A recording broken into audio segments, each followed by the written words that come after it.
네, 반갑습니다. 더불어민주당 사법정의 실현 및 검찰 독재 대책위원회입니다. 오늘 기자회견은 어제 주진우 의원이 이재명 대표가 김용 전 부원장과 공범이라는 이유로 고발을 추진한다는 기자회견을 했습니다. 거기에 대한 반박을 하기 위해 저희가 이 자리에 왔습니다. 오늘 참석해 주신 분들입니다. 박균택 의원입니다. 박해철 의원입니다.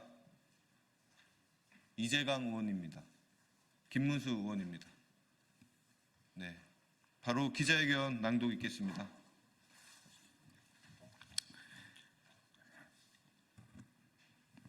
국회로 파견 나온 검사 주진우 의원의 검찰 청탁 고발을 강력히 규탄한다. 안녕하십니까. 더불어민주당 사법정의 실현 및 검찰 독재 대책위원회입니다.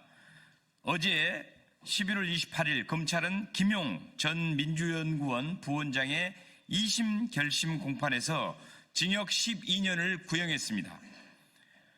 검찰의 구형 이후 국회로 파견 나온 검사 주진우 의원은 기다렸다는 듯 이재명 대표를 김용 전 민주연구원 부원장과의 공범으로 몰아 고발을 추진하겠다고 발표했습니다. 주진우 의원은 이재명 대표가 김용호 변호인들과 김용 사건과 관련된 대화를 나눴다는 점과 김용 전 부원장이 이재명 대표의 측근이고 유동규 본부장과는 친분이 있다는 점을 공범 정황이라 주장했습니다. 그러나 법적으로 공범이라 함은 사건을 공모하거나 범죄 행위를 함께 했을 때 성립하는 것입니다. 기소 이후 사건에 관해 물어본 행위나 당사자와 친분이 있다는 것을 공범으로 몰아가는 것은 법적 상식조차 무시한 억지 주장에 불과합니다. 공범에 관한 요건도 모르는 법률 수준으로 억지 고발부터 하는 것을 보니 검사 시절에도 법을 무시하고 수사를 해온 것은 아닌지 의문입니다. 최근 2심 재판 과정에서 유동규 씨가 김용 부원장에게 돈을 건넸다고 주장하는 시기, 장소에 김용 부원장이 간 사실조차 없다고 드러났는데도 이재명 대표를 공범으로 끌어들이는 것이 가당한 일입니까? 굳이 공모 사례를 들자면 여론조사 조작 의혹으로 논란이 된 명태균 게이트 사건 아닙니까? 명태균과 윤석열 대통령, 김건희 여사, 오세훈 서울시장 등 권력욕에 사로잡힌 자들이 권력을 잡기 위해 공모하여 벌린 여론조사 조작극, 그게 공모 범죄 사례가 아니면 무엇입니까?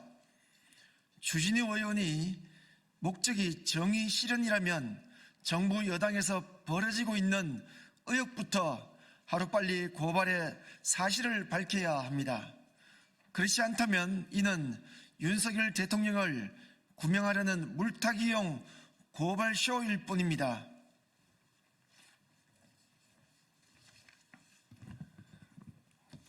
또한 주진우 의원이 연일 공개하고 있는 자료가 검찰로부터 공유받은 자료인지 검찰로부터 청탁받고 고발한 것은 아닌지 등에 대한 의혹을 명확히 밝혀야 할 것입니다. 지난 10월 2일 국회 법사위에서 열린 박상용 검사 탄핵 청문회에서도 주진우 의원은 검찰 측이 아니면 확보할 수 없는 이화영 전 지사의 비공개 녹음 파일을 들었습니다.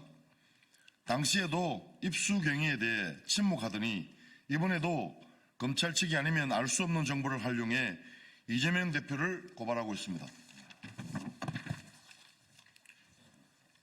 주진우 의원께 묻습니다. 이화영 전 지사의 비공개 녹음 파일과 김용 전 부원장 관련 수사 정보 모두 검찰로부터 받은 것 아닙니까? 주진우 의원은 검찰과 공모에 펼치는 이 치졸한 고발쇼를 당장 멈춰 주십시오. 저희는 끝까지 진실을 밝히고 정의를 바로 세우겠습니다. 2024년 11월 29일 더불어민주당 사법정의 실현 및 검찰 독재 대책위원회 김동아, 김문수, 박해철, 이재강, 박균택 이상입니다.